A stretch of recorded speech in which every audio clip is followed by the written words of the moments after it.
just inside the tree line watching us. These eyes rise up. All hell broke loose. My name is Paul Bowman. I'm from Tulsa, Oklahoma. And I've been a member of the North American Wood Ape Conservancy since about 2006, give or take. I've been an acting board member since 2008 or 2009. It's all starting to blur together. And I've just been an active and involved researcher with that organization, for the last 15 years. So that's kind of it, really. Okay. Well, how did you get into that organization? What drove you to become part of that? Well, the usual uh, sort of storyline of child of the 70s, grew up watching all the shows that everyone else watched and always had an interest in childhood. But it wasn't until actually I was in the desert in the middle of the first Gulf War, standing around with a bunch of Marine buddies talking about stuff, just, various paranormal subjects and things. And Bigfoot came up, and hadn't really thought about it in years. And one of the guys with me was also from Oklahoma, and he was talking about stuff that had gone on in Southeast Oklahoma. So I was really intrigued by that. I thought I had no idea that the phenomenon existed in my home state. And so that kind of planted the seed. And then a few years later, I found myself as an undergraduate at the University of Oklahoma studying anthropology, and I stumbled upon Grover Krantz's book. And from that point forward, I was off to the races. It wasn't until 2004, 2005, however, when I started kind of looking back into it, and sort of found my way online to, at the time it was called the TBRC, but it was a local, or I should say a regional group of investigators, and that's what morphed into the NAWAC. But I initially started out with them at the TBRC, and so that's when I began my true, I would say, active involvement in earnest. Have you ever had an encounter or a sighting or had any kind of interaction? Oh yeah, I've had two visuals. My first was in 2014, and then the next one I believe was the following summer, either 2015 or 2016. But I've had countless. When I use the term countless, I mean I mean that in the truest sense of the word. Countless rock clacks, wood knocks, vocalizations. I've been hit by a rock that was thrown by a wood ape. I mean, it's just there's so many that have happened. It's kind of a blur, and sometimes I struggle to try to focus on some of the more colorful ones or the more interesting ones. But yeah, the short answer is yes, definitely. Tell me about those two visual sightings. What were the circumstances around those, and what did you actually physically see? Well, the first one, and really the most compelling one, um, we had been in our little research area. It was pretty hot. It was middle of August, and we were sort of hanging out in the sun or in the shade, trying to stay out of the heat of the midday sun. And had we were at this cabin, and I was with three or four other members, and heard what I thought it sounded like a car door slam, and where our vehicles were parked, which wasn't too far away. I kind of leaned around the cabin to see who was getting in their vehicle, and I didn't see anybody, and so I didn't think a whole lot about it. It was maybe 20, 25 yards away. And then the only Daryl Collier, a colleague of mine, he had gone into the cabin earlier to take a nap. And so I assumed that Daryl was just getting something out of his truck. And so a few minutes later, Daryl comes around the corner and he was kind of rubbing his eyes. And I asked him, I said, did you just get something out of your truck a second ago? He said, no, I just woke up. And so, the mystery began. And around about that time, we heard some sort of a rock impact. There was an adjacent cabin, probably about 120 yards down the road, kind of around the corner. Couldn't see it from our location, but we could, they all have metal roofs. And so we heard a rock impact or something very loud come from that particular cabin. And so Daryl and I think Bob Strain walked down the road to go investigate. And I really didn't pay it a whole lot of mind. I was just sort of,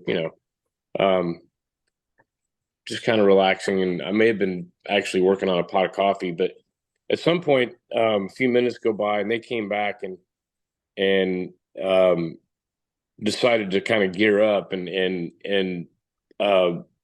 went back. And I thought, well, maybe it's time I kind of get in the game here. So I walked down about 10 minutes later, and Bob Strain had sort of posted up against this large pine tree, and which sort of told me, and he was looking down the road, which told me that Daryl must have been down, somewhere else in the creek, which was to the south of this cabin.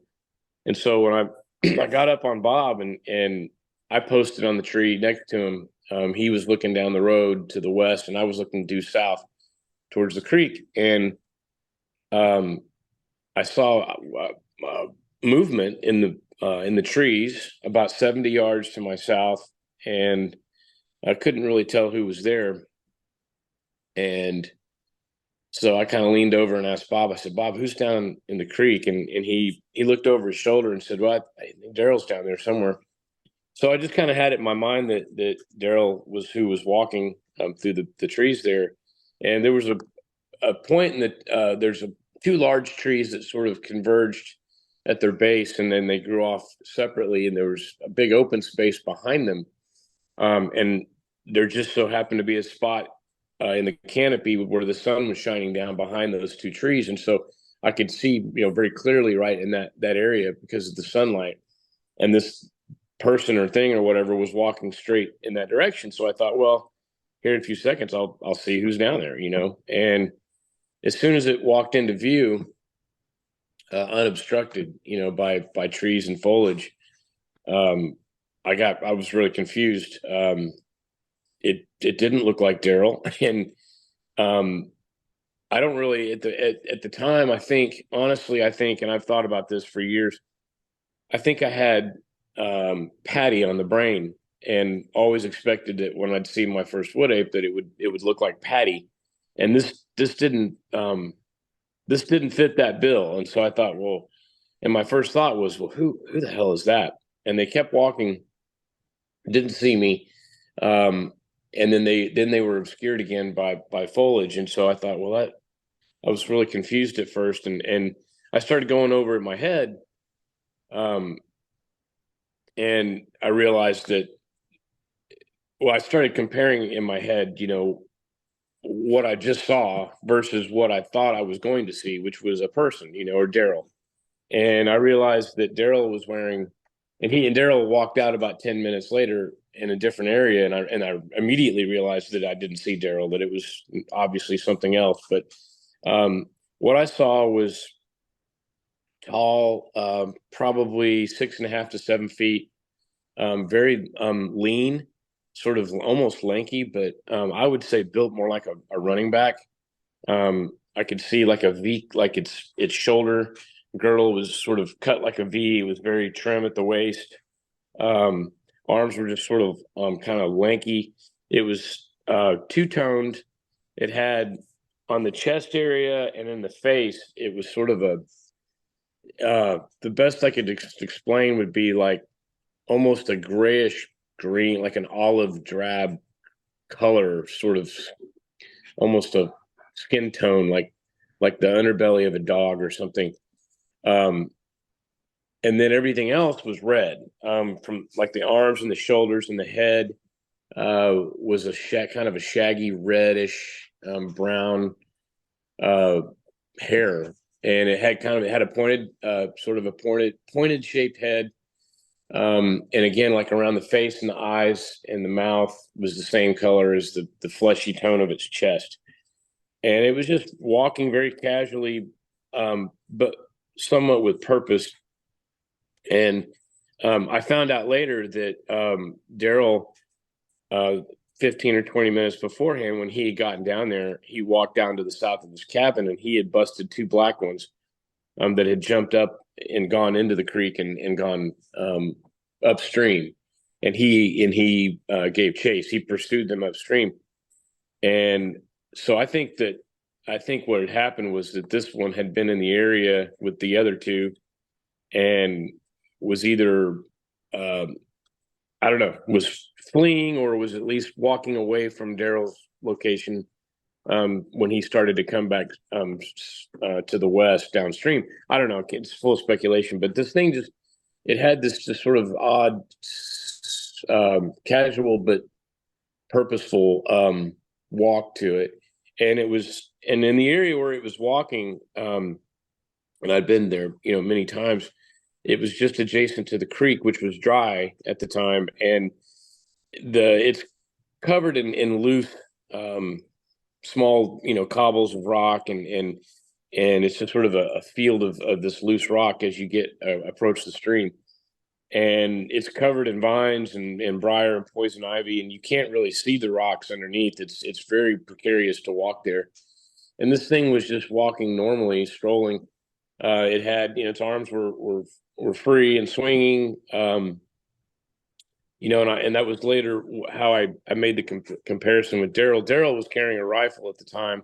He had a single point. It was on a single point sling, so he had it, low across his chest with his, both hands engaged on the weapon, and he was wearing a shamag and kind of a different colored camouflage utility jacket. And so that's, making those comparisons. That's when I realized, no, that it took me a while to really digest the fact that I saw an ape.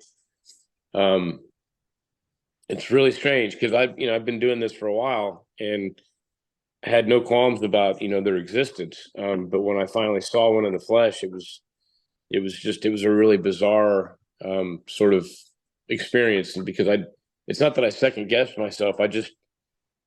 It just didn't look the way I thought it was going to look, And so, if that makes sense. Was it smaller and more human looking than you thought it would be, or? Yes.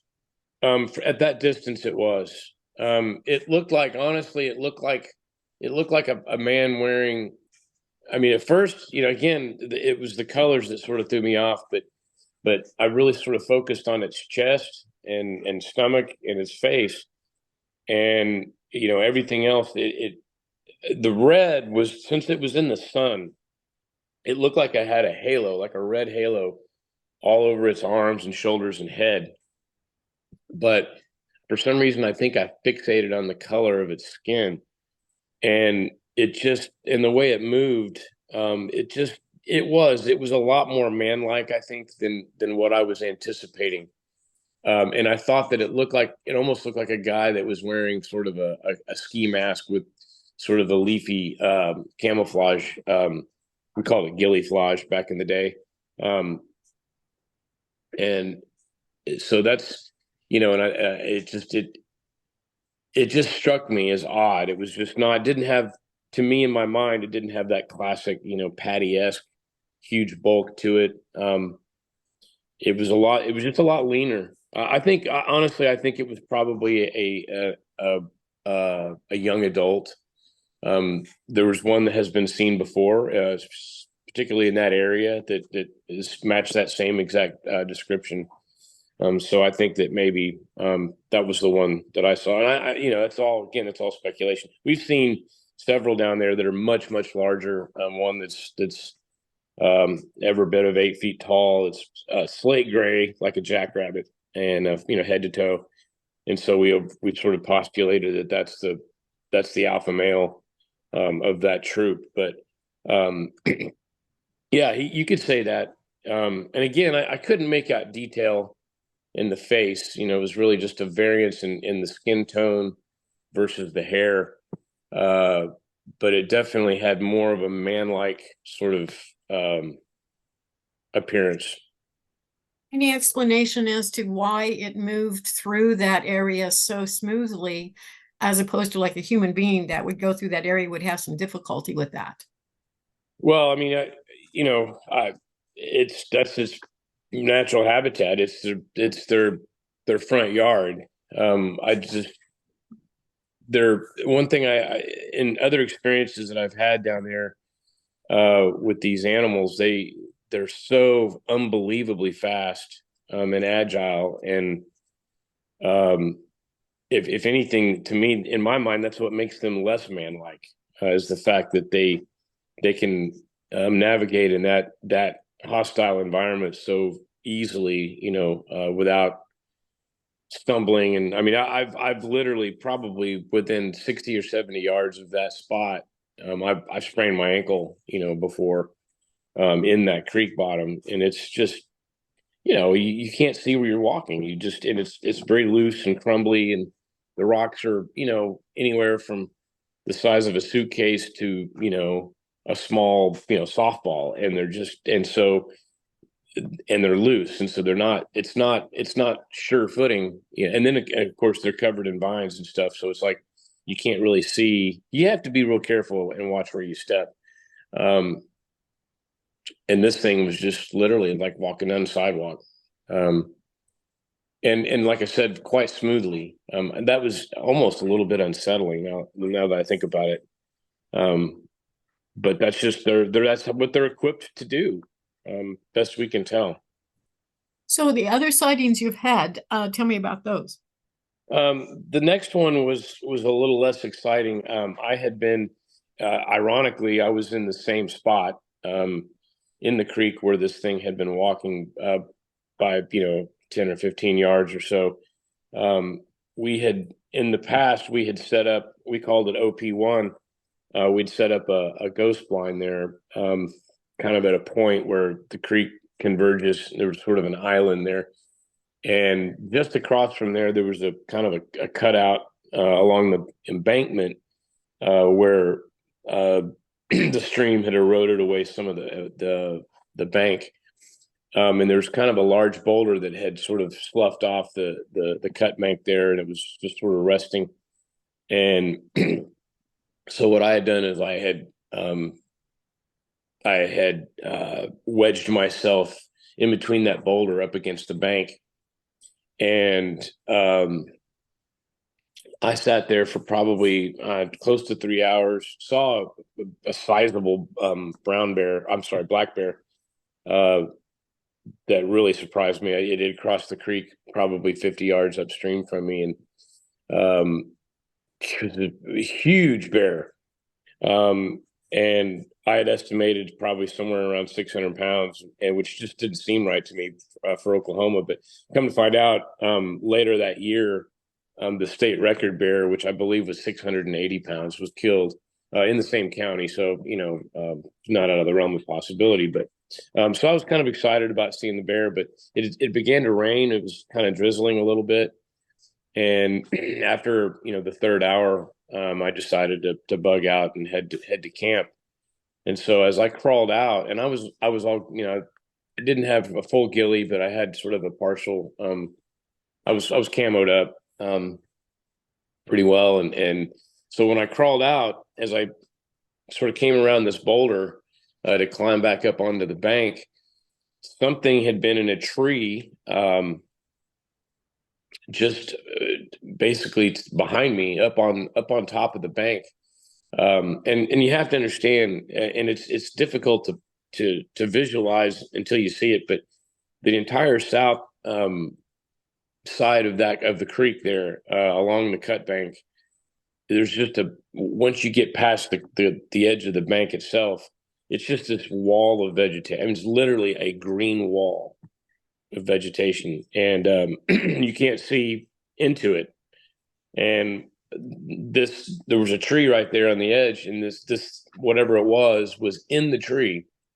And as I kind of sort of approached that wall of vegetation, it literally slid down the tree and took off, in the direction of the foliage. I couldn't see it at that point, and I even kind of stuck my head in there and couldn't see anything. So, but it was kind of a dark chocolate brown colored fur, and it was small. It was considerably smaller. It wasn't man sized. It was more of a sort of an adolescent child size.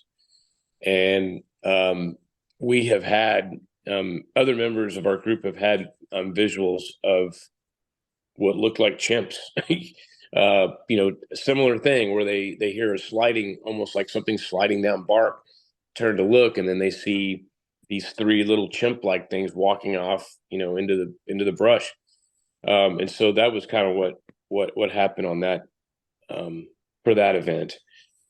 Um, didn't get it. It wasn't super clear. It was just fast. It was a real fast blur of this object sliding down a tree and running. You could hear its footfalls as it ran away. And like I said, by the time I clambered up onto the bank and was able to kind of look into the foliage there, it was gone.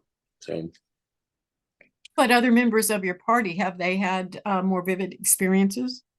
oh, countless, countless. Yeah, we've had so many different events. The one that there were multiple witnesses, and I was a part of this one. We call it the Bright Eyes incident, but we were there at that cabin. It was late evening, and one of our members, who's a trauma surgeon in the Houston area, he had just arrived, kind of with great fanfare. He always brings a lot of food and gear and stuff, and so he was sort of unpacking and hadn't seen the guy in a year, so we were all kind of catching up, talking, telling stories. We're sitting around a campfire, and there was a a pair of foxes, red foxes, that would come into camp on a regular basis. I mean, they actually never really left when we were there. They would just always sort of be in camp or on the outskirts, um, and you'd look up and you'd see them in the distance. You'd see their eye shine, and again, we were just sort of hanging out by the fire and talking. And again, I think I was actually making a pot of coffee with my jet boil, and someone looked up and said, "Look at those! Look at that eye shine!" And just past we parked our little vehicles, um, on the edge of this sort of compound, in the tree line, you could see these these eye shine, and I didn't even look up. I assumed it was the fox, and I just kind of, oh, it's just the fox, you guys. I'm like, no, look at those. Those are way bigger. And I looked up at that point, and everyone sort of focused, and this was across the fire, from us, maybe 25 yards. And um, whatever this thing was, well, it was an ape. These giant, sort of half dollar size, greenish white, um, eyes. These bright, shining eyes were, just like I said, just inside the tree line, watching us.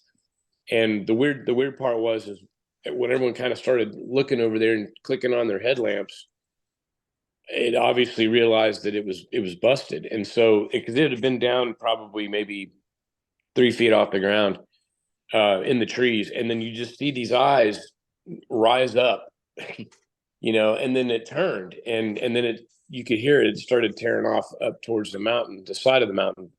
And at that point, all hell broke loose, and so everyone's running, scrambling for rifles, and and Daryl and I actually, gave chase and immediately started running in the direction that this thing was heading. And so the side of this mountain is very steep, and there's a shelf probably 75 yards, maybe not that much, up the slope, and kind of where it flattens out a little bit, and then it goes on, and it's quite a climb. It's covered in scree and loose rock. Again, vines, poison ivy, briar, deadfall, huge tree trunks that have kind of slid down the slope there, and it's just it's real treacherous, and you're really scrambling more than climbing. But it's and this we chased after this thing, and it was gone. I mean, it soared up the side of that mountain. And at one point, I remember it kind of turned and looked back, and I could see its eyes shine up the hill. And about that point, we heard a loud wood knock come from up the slope, but down a little farther down to the east, and probably 100 yards or so. And so everyone behind us, they kind of focused on that and started, oh, look, there's one over here, And it was just sort of this chaotic moment. And at one point, Daryl and I realized that there was no way we were going to catch this thing, and we'd only made it 20, 30 yards up the side of the mountain. And so that was the Bright Eyes incident. But I mean, I was talking to somebody about this the other day, and the more I think about it, it's like if I hadn't experienced these things for myself, I wouldn't believe it. But that's just one of dozens upon dozens of encounters like that our members have had collectively, over the years. There's been daytime sightings, there's been nighttime sightings, there's been thermal sightings. There's just it just there, and I couldn't even name off the people. There's so many that I know that you can almost name the people in our group that haven't had a sighting, because they feel a little excluded, and so it kind of becomes a thing, and yeah, our group has had great success with having encounters. Now, keep in mind, these are usually very, very brief, 2 to 3 seconds in duration. Sometimes it's a fleeting glimpse. Sometimes you'll hear a crash, you'll look up and you'll see one leaving, walking away from you, and then just quickly disappearing in the brush. My last real encounter was on Martin Luther King Day in 2021. It was sort of in the height of COVID, so I'm trying to remember exact. I'm certain it was 2021, but I'd been down there in the wintertime, which normally we don't do. We try to avoid the area during hunting season as best as possible. But I was down there, and I'd had some things happen around Christmas when I went down, and so I went back. It was Martin Luther King. It was a 4-day weekend, or 3-day weekend, excuse me. So I took advantage and went down there, and we had been walking down this old 2-track trail back towards camp along the creek, and I heard a wood knock, and it came to the south, up against the base of a different mountain, and I had planned to just sort of stop along the creek and sort of post up by a tree and hide, and just watch and listen. And I've been doing that for about 40 minutes or so, slowly kind of leapfrogging my way back to camp with a fellow member. And he would stop, and then I would pass his position and go 100 yards or so, and then I'd stop, and then after 20, 30 minutes, then he would come back and he would leapfrog me. And so we'd had some success in the past in this area by doing that. So that's what we were doing. But then, and I'd planned on stopping at this one specific spot along the creek where you could look down into the creek pretty well and still see kind of down the road. But I heard this wood knock come to the south. And so I went down that way to investigate. And and I basically stopped at the base of the mountain, kind of climbed up a little bit on a shelf. And this was about 120 yards or so to the south. And so I sat up there for a while, and I started hearing this really strange kind of a faux speech. And it was loud, and it was very distinctly, it was gibberish, basically. And it was coming from the direction that I had just come from. And initially it was sort of 1 o'clock to my position, and I heard it. And then it was 12 o'clock. And this thing was walking down the creek, from east to west, sort of down in the creek bed itself, which was dry at that point. And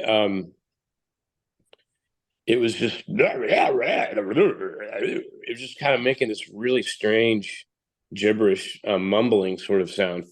Um, and it was loud, and so I radioed to my buddy who was farther downstream, on the road, and to let him know that I heard some faux speech or something going on, and so just to kind of alert him to it. And he actually didn't hear my radio call. He was going to the bathroom at the time, so he didn't hear me. But and then about, I don't know, 3 or 4 minutes goes by, and then I hear it on my 11 o'clock. So it's clearly moving downstream in the creek bed, just kind of walking along, and it's just making this strange gibberish. And then whack, I hear a wood knock come from the same direction. And about that time, my buddy, he radios me and he says, I just heard this massive wood knock, coming from the creek. And I said, yeah, I could hear it too. And this has been associated with faux speech. So, and then another 3 or 4 minutes goes by and you hear another wood knock, and it's a little bit farther downstream now. So this thing was just walking down the creek, and, for whatever reason, decided to produce these wood knocks. And again, I would have been sitting right there on the creek, and this thing ostensibly would have walked right up into my position, had I not, been distracted by this other wood knock coming from the south. So, yeah. So, my estimation is that there were two individuals at that point. Now, this particular area, and it's near this cabin that we lease. There have been several other instances where appeared to be two apes, in that area, sort of working in tandem with each other. And this is probably 2 miles downstream from where we used to have all these experiences, where I had my visual, for example. And so, I mean, it's pure speculation, of course, complete speculation, but it's sort of a working hypothesis. We call it either Bonnie and Clyde, or Romeo and Juliet scenario. But we think that maybe a young male was kicked out or ostracized from the troop, and sort of worked his way farther downstream, and he's found himself a honey. It sounds silly, but we also found a trackway. This would be 2022, last year. We found a trackway in that same vicinity, of approximately 113 tracks. It's the first actual trackway I've ever seen, especially down there. It's again, the substrate doesn't support tracks. It's so rocky. There's very little soil, or topsoil. There's so much leaf litter and duff and foliage, that's on the ground. So it's really hard to find a singular track, let alone a trackway.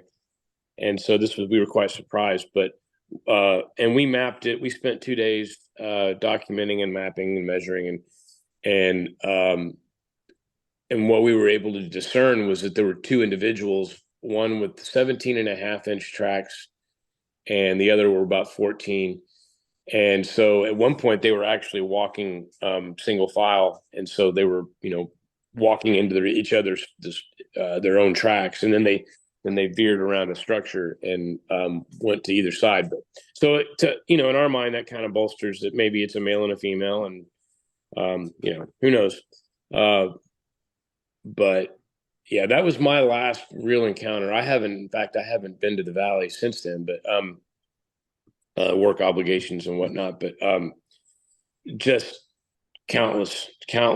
I don't know how many times I've smelled, the zoo. That's the way people will describe the smell as like a wet horse, but to me, it smells more like the zoo. When you first walk up to the zoo and you kind of get a whiff of, you'll smell the pachyderms, and you'll smell maybe the primate house or whatever. There's just that musty, kind of a wet, urine wild animal smell, and I've spent so much time down in there, in that area, and and we used to have land when I was growing up, in southeast Oklahoma.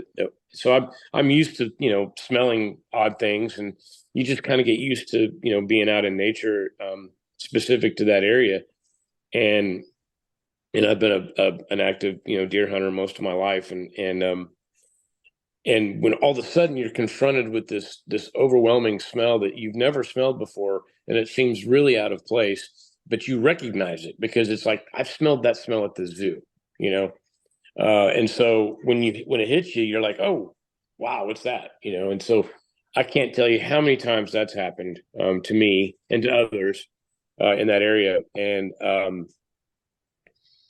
then of course hearing wood knocks.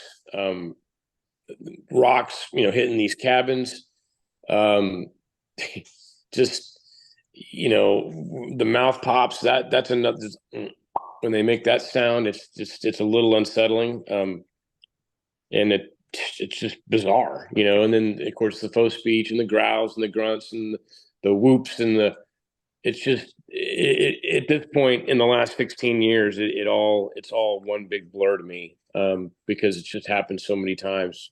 These things, there's not really a clear definition of what they are. From your observation, having, seen them, heard them, kind of been among them more than some people, what do you think they are? Well, it's our group's sort of our working hypothesis, and it's not novel, and it's the one I subscribe to. But I believe it is a relic population of the Gigantopithecus, blackie, that came across with all the other Pleistocene megafauna, sometime in the middle or late Pleistocene. And they came across Beringia, just like woolly mammoths, just like bison, prehistoric camel, prehistoric horse, um, saber-toothed cats, and humans. We all made that migration, from Siberia and, that part of Eurasia. We've into North America, and so I say we, I mean human beings, and so that's the one I'm going with. It fits the bill. They're seemingly a large, bipedal primate, and it's the closest thing that would match that description, in the flesh. They seem to patrol, sort of their little area, but um, the vocalizations and sort of the wood knocks and the things that have, things that have been observed in chimps and gorillas and other primates, things sort of these aggressive, um, almost territorial like, behaviors, intimidation, things like that. Um, so to me it all points to a big giant undiscovered primate, and their bones already exist in the fossil record. So, as a scientist, to me, that's the most compelling argument. Now, does that mean that they couldn't be something else? I don't know. It's possible. Um, they never cease to amaze me. That much is true. So, uh, it's crazy, and so yeah, I always try to keep an open mind. I don't know what else they could be, honestly. What do you think about the Sierra sounds? And did it sound anything at all like that chatter? I will tell you that it sounded exactly like the Sierra sounds. And the first time, well, we actually have a recording of some faux speech that was obtained. Oh, this would have been probably 2008 or 2009, but I had left a digital recorder out.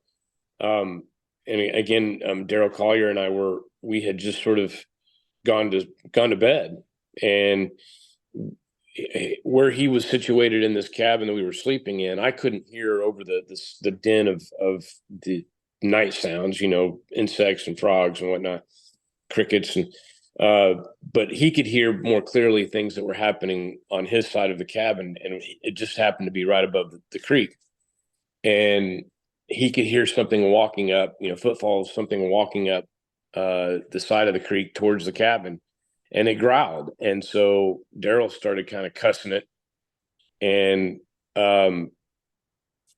anyway, what ended up happening was this thing sort of came into the perimeter of the cabin, and we had looked out the window, and at that time we didn't have thermal scopes. Thermals were still around $10,000, and I did have a night vision, a starlight scope with me, but this thing came just within sort of the edge of the outside perimeter of this cabin area, and we just couldn't see it, but we could hear it, and it eventually left, and then we fell asleep.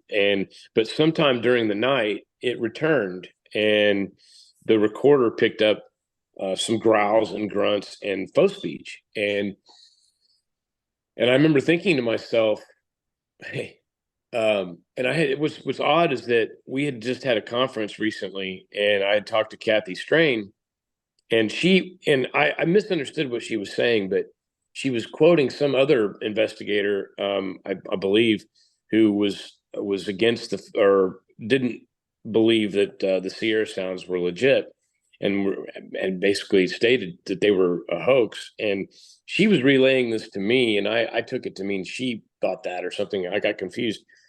But I remember thinking to myself when I heard this recording, that sounds like that's Sierra sounds. That's like the Sierra sounds must be real. I mean, and of course, subsequent to that, having heard so many different vocalizations over the years, and including, the faux speech I heard in 2021, it absolutely sounds like the Sierra sounds.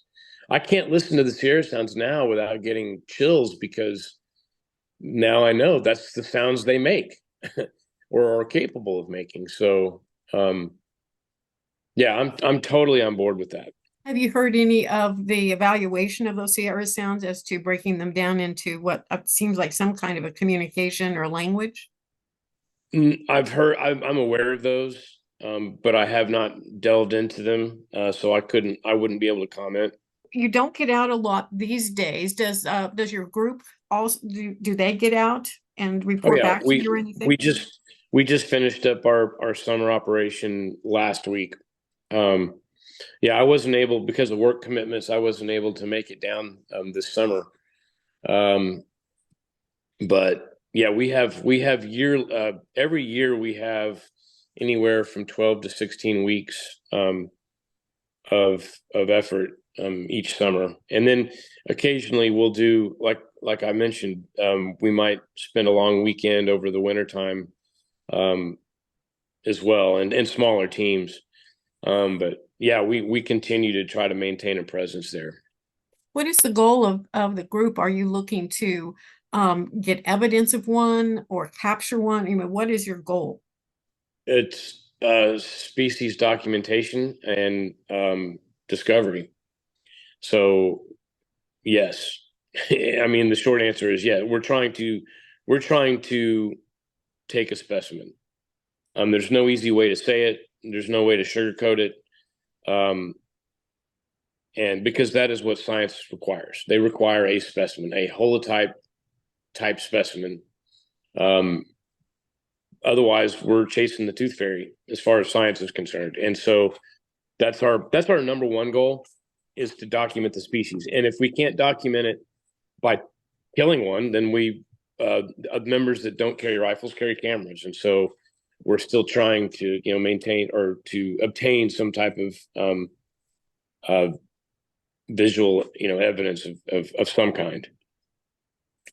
And then everything else is tertiary to that. I mean, the trackway that we discovered. Occasionally, we'll collect hair samples, feces, scat, things of that nature. So we're always looking for any kind of evidence that we can obtain. Well, it sounds like you're very diligent in your work and your efforts to do that. We're trying. We're doing our best. It's difficult. It's a lot harder than one would think, and um, people, think that, well, you seems like you guys encounter them all the time. How come you haven't shot one yet? It's like, well, if it were that easy, it would have been done. We just, again, it's just, it's baffling. It's actually baffling. It's that these things could be in and around us, at any given time, and they always seem to catch you off guard, or you could be on point and still it's like, whoa, what's that? And then it's gone, So it's been very difficult and very, very trying on the patients, but we're still in the game.